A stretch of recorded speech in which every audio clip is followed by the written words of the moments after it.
मेरे हिसाब से 200 के आसपास होंगी। यहाँ बकरी चराने आया है तो कुल्हाड़ी का क्या काम? ये तभी काम आएगी साहेब जब बकरी का शिकार करने कोई शेर। अरे जंगली, डीएसपी साहब से बात कर रहा है तू, थोड़ा तमीज से बात कर। अकल नहीं क्या? साहब इज्जत करते इसलिए तुम लोग के आने से पहले लकड़ी छुपा दी, नाइतर तुम लोग के टोली के सामने से लेके जाते।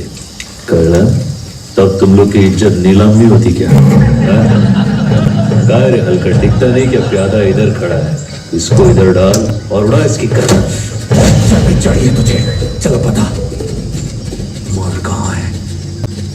काय रे साहब, तुम इधर माल पकड़ने को आया है या जो हाथ लगे वो पकड़ने को आया है?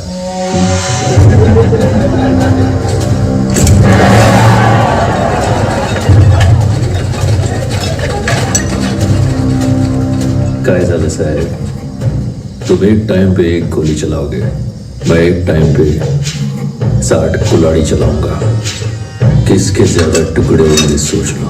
इनके चेहरे तो देखिए कितने खूंखार लग रहे हैं। मैं आपके हाथ जोड़ता हूँ। मैं भी हाथ जोड़ के विनती करता है, इसकी बात सुन लो, उसी में फायदा है।